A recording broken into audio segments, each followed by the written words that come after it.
Olá, bora explorar hoje um material ah, bem interessante. São 10 esboços de sermões sobre a carta aos Filipenses. Ah, Filipenses, aquela carta que Paulo escreveu, né, mesmo preso, e ainda assim é conhecida como a Carta da Alegria? Curioso isso. Exatamente. E a nossa ideia aqui é mergulhar um pouco nas mensagens centrais dessa carta, sabe? Usando esses esboços como guia. O material parece focar em aprofundar o entendimento com aplicação prática e tudo. Legal, então a gente vai ver como ele aborda essa alegria, mesmo na dificuldade.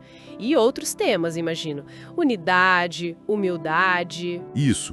E aquele famoso contentamento também. Mas vamos começar pelo que talvez seja o mais chocante, né? Paulo está lá, preso. Situação complicada, com certeza. E o tema que ele mais bate é alegria. É um paradoxo forte. Sim. E o primeiro esboço do e-book, que pega ali Filipenses 1, foca justamente nisso.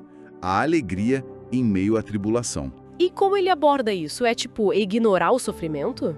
Não, parece que não. Pelo que o material indica, o que não é um sentimento passivo. Sabe? É mais uma escolha ativa de Paulo. Ele via a prisão como uma chance de espalhar o evangelho. Ah, entendi. Tipo, dá um novo significado à dificuldade. Isso. Paulo chega a dizer algo como: olha, mesmo que preguem Cristo por inveja, que importa? Cristo está sendo anunciado. E nisso eu me alegro. É bem radical. É fascinante mesmo essa perspectiva, essa, como você disse, ressignificação. Não é negar a dor, mas achar um propósito maior ali, né? Centrado na fé dele. Exato. E isso amarra muito bem com outro ponto que o e-book deve explorar bastante, lá no esboço, sobre Filipenses 4, versículos 10 a 13, o contentamento. Ah, sim. O famoso tudo posso naquele que me fortalece.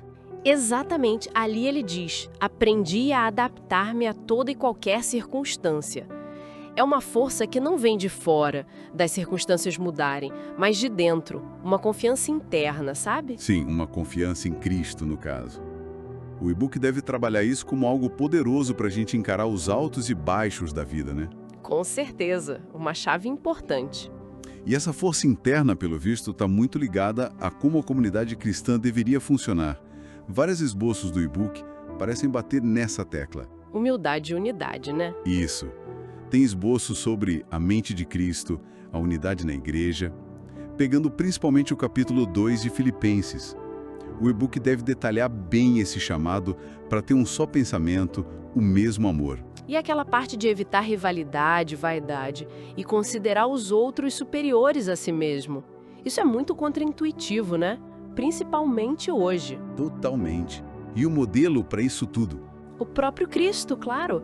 O esboço sobre a mente de Cristo deve explorar isso a fundo. A carta diz que ele a si mesmo se esvaziou. Um conceito teológico profundo, né? A kenosis. O esvaziamento. Ele abriu mão da glória divina para ser servo. Exato. E pensa isso no contexto da época.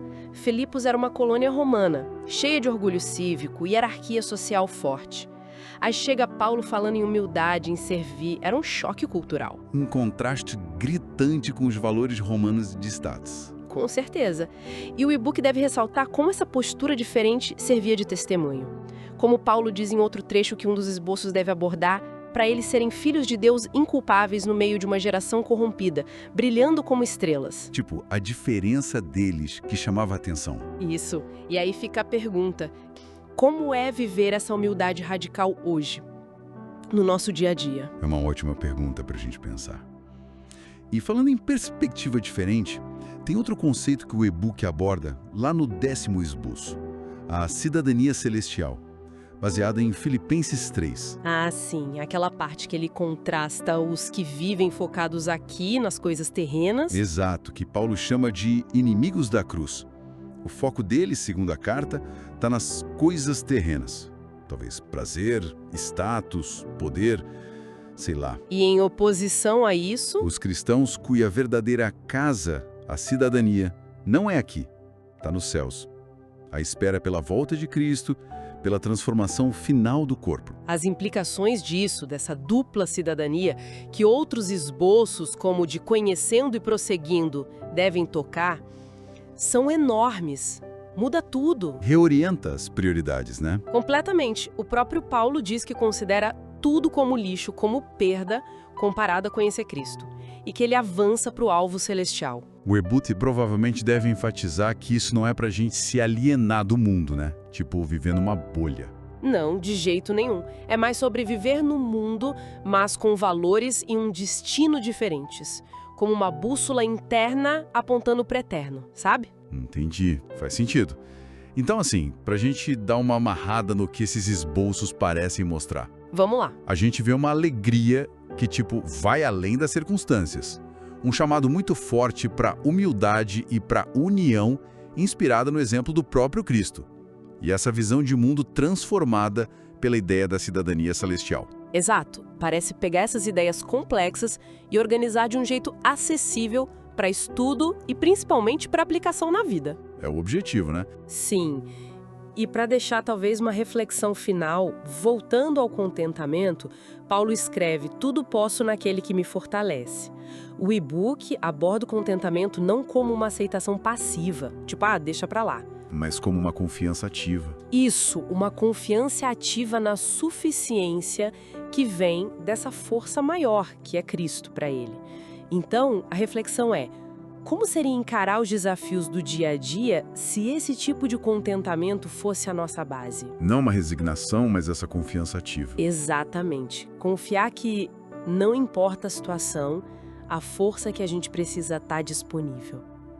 Fica aí pra gente pensar. Material em PDF disponível por apenas R$ 19,90. Só chamar no direct ou privado.